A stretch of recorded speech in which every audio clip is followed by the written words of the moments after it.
Hi hello ನಮಸ್ಕಾರ, ಎಲ್ಲ ಹೇಗಿದ್ದೀರಾ? ಎಲ್ಲ ಚೆನ್ನಾಗಿದ್ದೀರಾ ಅಂತ ಹೇಳಿ ಭಾವಿಸ್ತಾ, ಹಾಗೆ ನಿಮ್ಮನ್ನೆಲ್ಲ ಯೂತ್ ಯೂನಿಕ್ ಫುಡ್ ಚಾನಲ್ಗೆ ವೆಲ್ಕಮ್ ಮಾಡ್ತಾ, ಇವತ್ತು ಕೂಡ ನಾನು ಒಂದೊಳ್ಳೆ ಮೀನ್ ತವಾ ಫ್ರೈ ಜೊತೆ ಬಂದಿದ್ದೀನಿ. ಐ ಹೋಪ್ ಇವತ್ತಿನ ಈ ವಿಡಿಯೋ ನಿಮ್ಗೆಲ್ಲ ಖಂಡಿತವಾಗ್ಲೂ ಇಷ್ಟ ಆಗುತ್ತೆ ಅಂತ ಹೇಳಿ ಭಾವಿಸ್ತಾ, ಬನ್ನಿ ಇವತ್ತಿನ ವಿಡಿಯೋ ಸ್ಟಾರ್ಟ್ ಮಾಡೋಣ. ಇಲ್ಲಿ ಮೊದಲಿಗೆ ಮೀನಿಗೆ ಮಸಾಲಾ ರೆಡಿ ಮಾಡ್ಕೊಳ್ಳೋಣ. ಸೊ ಮಸಾಲಾ ರೆಡಿ ಮಾಡೋದಕ್ಕೆ ಒಂದು ಬೌಲ್ ಇಟ್ಕೊಂಡು ಅದಕ್ಕೆ ಅರ್ಧ ಸ್ಪೂನ್ ಕಾಶ್ಮೀರ್ ಖಾರದ ಪುಡಿ, ಇನ್ನ ಒಂದು ಅರ್ಧ ಸ್ಪೂನ್ ಅಚ್ಚ ಖಾರದ ಪುಡಿ, ಹಾಗೆ ಒಂದು 3/4 ಟೀ ಸ್ಪೂನ್ ಅಷ್ಟು ಧನಿಯಾ ಪುಡಿ ಹಾಕಿ, 1/4 ಟೀ ಸ್ಪೂನ್ ಅಷ್ಟು ಗರಂ ಮಸಾಲ, ಒಂದು 3/4 ಟೀ ಸ್ಪೂನ್ ಅಷ್ಟು ಶುಂಠಿ ಬೆಳ್ಳುಳ್ಳಿ ಪೇಸ್ಟು, ಒಂದು 1/4 ಟೀ ಸ್ಪೂನ್ ಅಷ್ಟು ಅರಿಶಿನ ಪುಡಿ, ಒಂದು 1/4 ಟೀ ಸ್ಪೂನ್ ಅಷ್ಟು ಪೆಪ್ಪರ್ ಪೌಡ್ರು, ಹಾಗೆ 1 ಸ್ಪೂನ್ ಮೈದಾ, 1.5 ಸ್ಪೂನ್ ಅಷ್ಟು ಕಾರ್ನ್ಫ್ಲೋರ್ ಹಾಕಿ,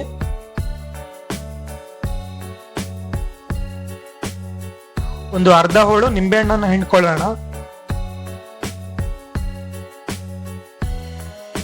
ಹಾಗೆ ಒಂದ್ ಸ್ವಲ್ಪ ಕರಿಬೇವು ಸೊಪ್ಪನ್ನ ಈ ತರ ಕಟ್ ಮಾಡಿ ಹಾಕಿ, ರುಚಿಗೆ ಬೇಕಾದಷ್ಟು ಉಪ್ಪು ಹಾಕಿ, ಹಾಗೆ ಒಂದು 1/4 ಟೀ ಸ್ಪೂನ್ ಅಷ್ಟು ಅಜ್ವಾನ ಹಾಕಿ,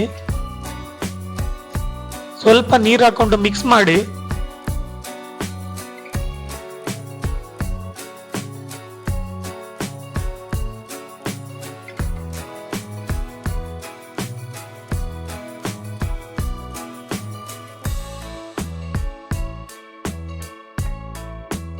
ಹಾಗೆ ಒಂದು ಮೊಟ್ಟೆನ ಹೊಡೆದಾಕೊಂಡು ಚೆನ್ನಾಗಿ ಮಿಕ್ಸ್ ಮಾಡ್ಕೊಳ್ಳೋಣ.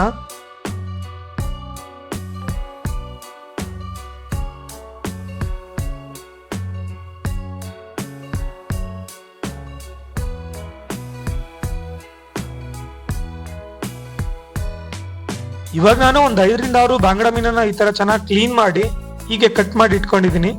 ಈಗ ಮೀನಿಗೆ ಚೆನ್ನಾಗಿ ಮಸಾಲಾ ಹಚ್ಚೋಣ.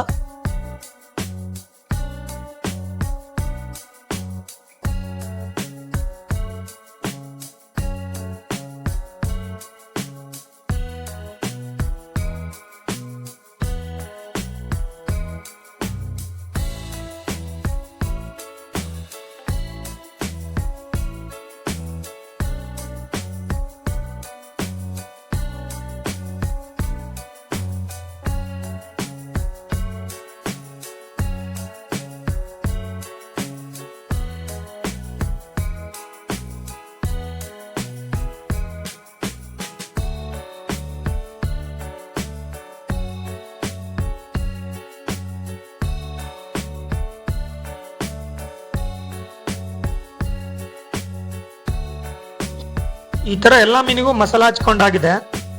ಇವಾಗ ಇದನ್ನ ಒಂದು 10ರಿಂದ 15 ನಿಮಿಷ ನೆನೆಸಿ ಇಟ್ಕೊಳ್ಳೋಣ. 15 ನಿಮಿಷ ಆಗಿದೆ, ಮೀನಿಗೆ ಚೆನ್ನಾಗಿ ಮಸಾಲ ಹಿಡ್ದಿದೆ. ಈಗ ನಾನು ಸ್ಟವ್ ಹಚ್ಚಿ ಒಂದು ತವಾ ಇಟ್ಕೊಂಡು ಒಂದು 2ರಿಂದ 3 ಸ್ಪೂನ್ ಅಡಿಗೆ ಎಣ್ಣೆನ ಹಾಕೊಳ್ತಾ ಇದ್ದೀನಿ.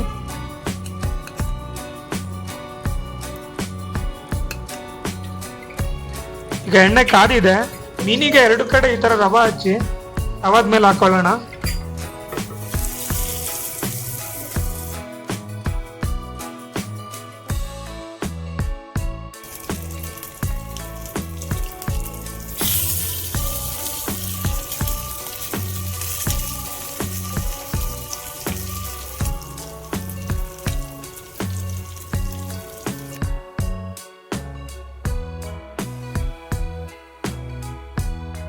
ತವಾದ್ಮೇಲೆ ಹಾಕಾದ್ಮೇಲೆ ಈ ತರ ಎಣ್ಣೆ ಹಾಕೊಳ್ಬೇಕು.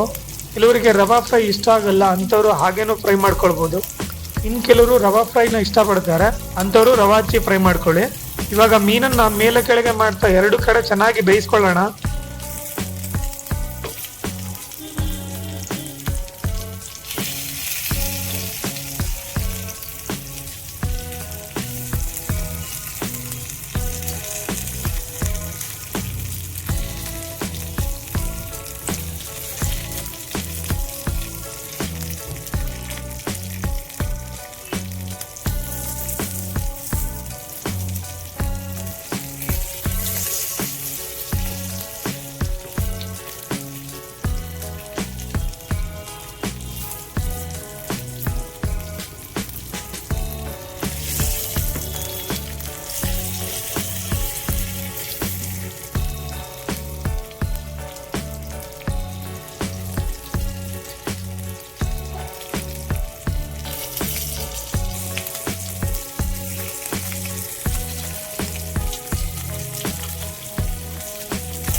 ನೋಡಿದ್ರಲ್ಲ, ಮೀನು ಎರಡು ಕಡೆ ಚೆನ್ನಾಗಿ ಬೆಂದಿದ್ದಾವೆ. ಫೈನಲಿ ಬಾಂಗಡ ರವಾ ಫ್ರೈ ತಿನ್ನೋದಕ್ಕೆ ರೆಡಿ ಆಗಿದೆ. ಹಾಗೆ ಇವತ್ತಿನ ಈ ರೆಸಿಪಿ ಇಷ್ಟ ಆದ್ರೆ ಲೈಕ್ ಮಾಡಿ, ಶೇರ್ ಮಾಡಿ, ಸಬ್ಸ್ಕ್ರೈಬ್ ಮಾಡೋದನ್ನ ಮರಿಬೇಡಿ ಅಂತ ಹೇಳ್ತಾ, ವಿಡಿಯೋನ ಕೊನೆ ತನಕ ನೋಡಿದ ಎಲ್ಲರಿಗೂ ಥ್ಯಾಂಕ್ಸ್ ಹೇಳ್ತಾ ನಾನು ಈ ವಿಡಿಯೋನ ಇಲ್ಲಿಗೆ ಮುಗಿಸ್ತಾ ಇದ್ದೀನಿ. ಎಲ್ಲರಿಗೂ ಥ್ಯಾಂಕ್ ಯು.